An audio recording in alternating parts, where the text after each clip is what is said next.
Hello and welcome to the NFL Injury Report for Week 15. As we move from Week 14 to Week 15, I'm Big Italy 42 here talking about all the injuries, courtesy of Zach Scott Moxie. And first one, even worse for myself as a Bengals fan and others as a Bengals fan, Andy Dalton threw an interception, tried to make a tackle on a defensive lineman, went low, ended up fracturing his thumb. Hearing some positive news this morning, though, that it's potential that he could be ready for Week 17, obviously, with it being a fracture in his hands. These things take time. It's hard to predict how long it will actually be, but certainly a possibility the Bengals get him back for the playoffs, which would certainly be huge. McCarron stepped in and didn't play poorly, made a couple bad mistakes, but all in all, should be more than adequate for the Bengals to at least beat the 49ers and the Ravens.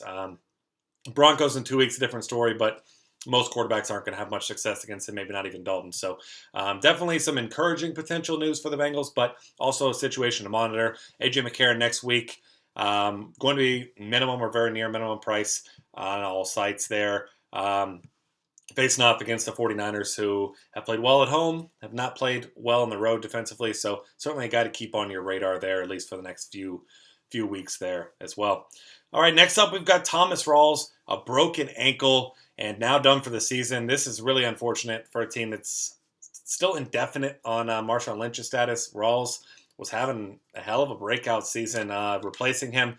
Even a solid start to the week last week, or in Week 14, with 44 carries early. DuJuan Harris picked up the bulk, but didn't do much, barely 2 yards per carry, and forced the Seahawks to go to the air, and Russell Wilson had no problem doing that with 5 touchdown passes. And now facing off against the Browns next week, 29th in rushing yards, and Wilson is going to be the one who's going to step up most. Looks like DuJuan Harris is going to be, unless it signs someone else, the guy that's going to get most of the carries, but not a guy that looked very good, not a guy that I'll be having much exposure to, and Zach says the same on his end as well. Just not a guy that you're too excited about.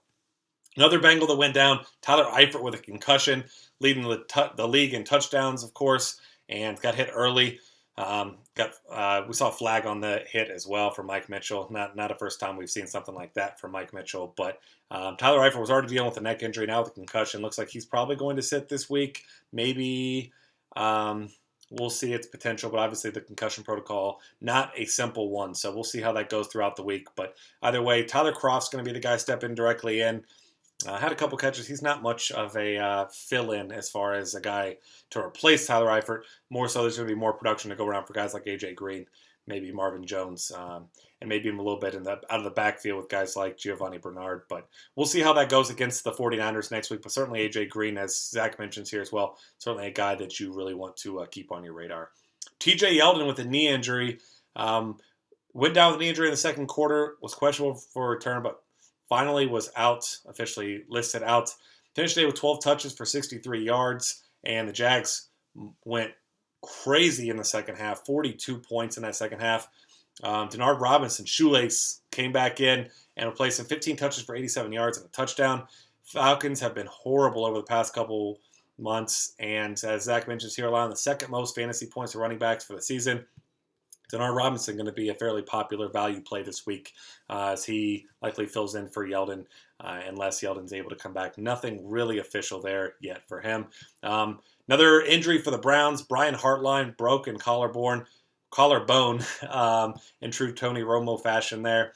Has 30 catches for 341 yards the last 4 weeks. 8 for 107 this one before getting hurt, but certainly he's done for the season.